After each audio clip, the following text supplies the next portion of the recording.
welcome back to the show. Today we are very happy to introduce to you a very special guest from the Silicon Valley. And today we'll be talking about not just business development, but also health, nutrition, and how to scale your business from one office to multiple. I'm very proud and happy to present to you my guest, Dr. Marwan Chahayed. And here from his office in Oakland, we'll be sharing with you his story. Dr. Marwan, thank you so much for coming to the show. Thank you for the invite, appreciate it. I know that your successes in medical sphere and business are related to your life challenges, but today let's focus on business. Okay. How did you start? You went to the school, you got your diploma, and you had to open an office. Correct. How did you begin your business? I graduated in 1988, December exactly of 1988, and at that time I wanted to gain some experience, so doing what's called preceptorship, or right before I get my doctor's degree. So I decided to find a good chiropractic group in the field and join them so I can gain some experience and learn the business aspect. So I've done that, and I found the right group 1989, and I worked there for about a year. Then I decided to purchase another chiropractor office who was going out of business, and I revived it, and I got busier from there, and down the line I opened multiple locations. How was that purchase to you? You had to accumulate some funds, right? It's not cheap. Correct. You need to have a license, you have to have multiple permits. How did you make it from working for someone as an intern and as a doctor to actually purchasing the office? I had loans from school, was left over, where I was able to have extra funds, and with the help of some friends who forwarded the monies, and was able to buy the practice outright. And then, like I said, I revived it. So I called all the existing patients, and I brought them in to see what I can do as a doctor of chiropractic, and it's been good so far. What challenges did you face in business from that moment when you purchased that practice and you started reviving it into opening your own company? Yes. The challenges were mainly competing with other practitioners in the field for a very long time. So they had the experience, they had the know-how, but I was eager to learn, and from other peers, and from doing more research, and be more involved in the marketing aspect. I was able to start slowly and build it up slowly, and thank God I had a good reputation for being a good practitioner, and that build it up from there. I read in the articles that you managed to scale to a couple of offices, then something happened which the media doesn't tell, and then you had to revive again. What happened, if we could share with our audience? Oh, sure. Well, in 1989, I had a partner at that time for about 20 years. He decided to call it quits. He didn't want to practice anymore. He wanted to get into investment in real estate and whatnot. And so I decided to close those offices and start back up again in 2010. And I had one office, and then I built up to about 5 as of now. How did you manage to start over and then scale? Like these moments are very important. Basically, you had a startup, you scaled it, then your partner decided to leave. True. And then you had to start over again with a startup. How did you play with these challenges? Luckily, I had a really good reputation in the community as a good physician and a good businessman. So all the people out there in the field, even medical practitioners, were willing to keep sending me business as in the past, and very much that was the story, and I kept building on it. Did you need any investment? Did you need any funds to rebuild the business? Actually, I did. Not a lot of funds, but just enough where I can purchase newer machines and state-of-the-art machines to incorporate into my practice, and that that's helped quite a bit. When I decided to call it quits with my ex-partner for 20 years, I lost, we can say I lost my practice because we had to stop the practice cold turkey. And so in the interim, I had a 1-year gap where I lost time practicing and conducting business. And that's at the same time was when I met my current wife, who she wasn't in the medical field. She had some finance background, and I told her, this is my situation, and I have to start from scratch. So if you'd like to help me, definitely you'll be my partner in the business. And she was definitely willing, and she offered whatever I had, some savings, and that helped me also purchase more state-of-the-art machines, laser and whatnot. And she, of course, she joined the practice, and she became the chief financial officer. So, and she's still with me, and we've been married for 3 years. So, how challenging is to conduct business with your significant partner? Actually, I hear that it's extremely challenging for most couples, but we work well together. She works from home office, so she does all the HR, all the account payables, receivables, and I work from the office as a medical director. I run the 5 locations from here in Oakland. That is challenging, yeah. How was it for you to scale the business? You went back, your significant partner helped you. That brings me to another story. One of the guest stars in My American Family, the show Fry, right? You met. Yes. Yeah, I brought him to one of your offices in LA. He told me that who can be worried and supportive of your own business as your wife? Nobody can worry and support more than she does. And now I see the same story, which is fantastic. Very true, yeah. And very rare. Yes, these days. I feel blessed, actually. I mean, yeah. I found the right person who's willing to help me and also learn the business from scratch, since she didn't have that medical background. And she's been amazing. Well, that's like, I cannot express how happy I am, and we'll keep praying for the best. Thank you. How was it for you to scale the business from 1 office to 5 in LA area, and then Oakland, and probably you have a vision for more? Possibly. It's supply and demand.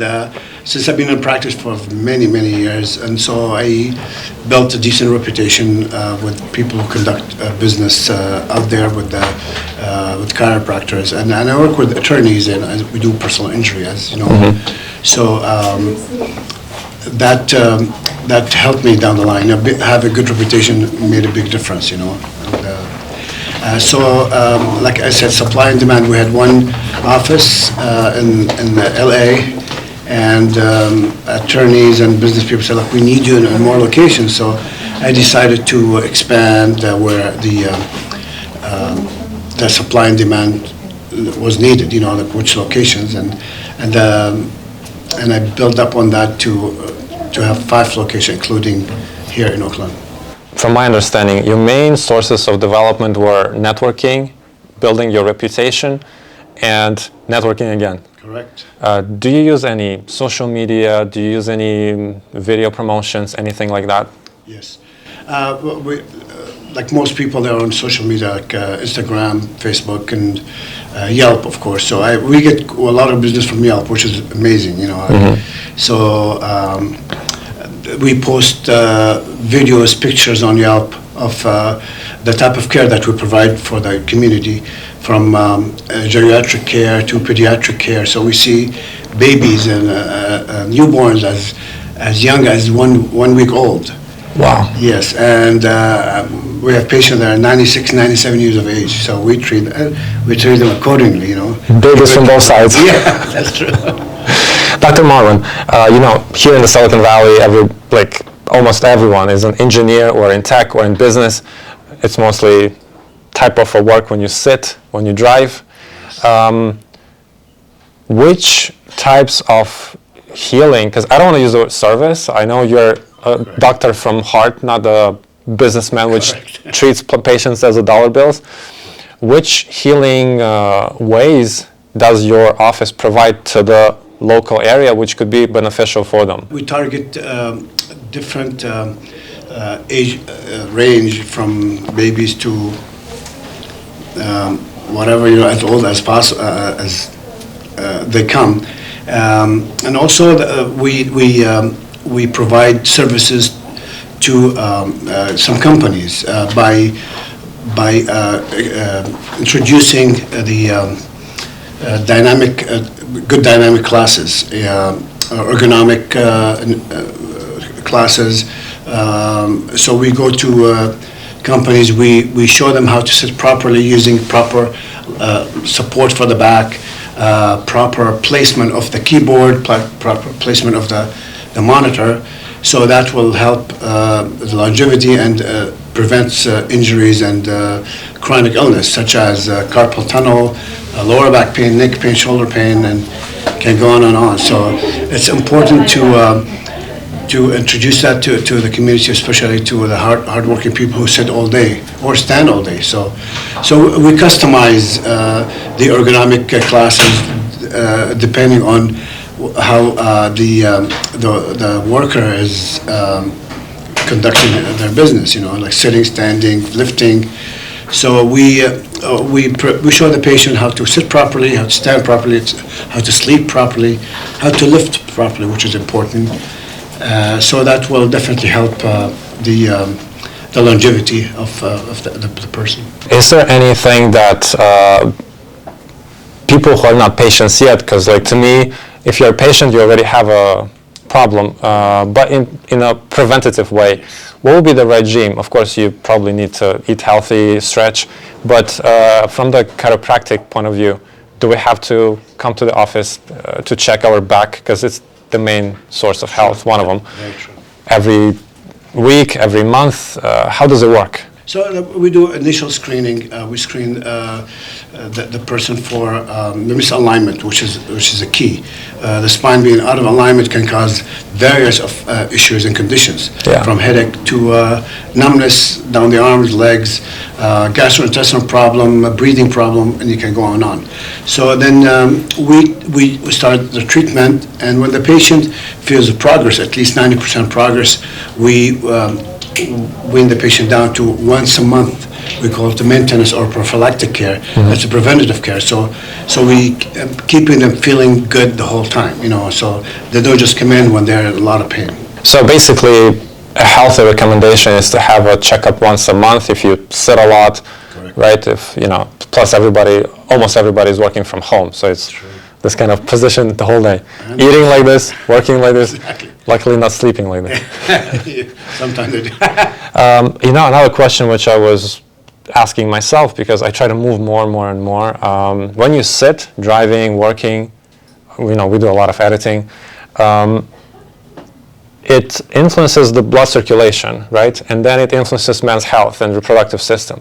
How does your practice help or not help in this case? Again, the posture is the key, and to prevent so many conditions, musculoskeletal, that means neck and back and muscles and bones. So, and also in the interim will cause other issues because, as you know, the spine encases the whole nervous system along with the brain. So any misalignment in the brain, in the spine and the neck will cause neurological deficit or neurological symptoms somewhere. That could be translated as like numbness, like I said, weakness in the extremities, or more systemic level, like breathing issue, cause maybe asthma or gastrointestinal issues, from indigestion and whatnot.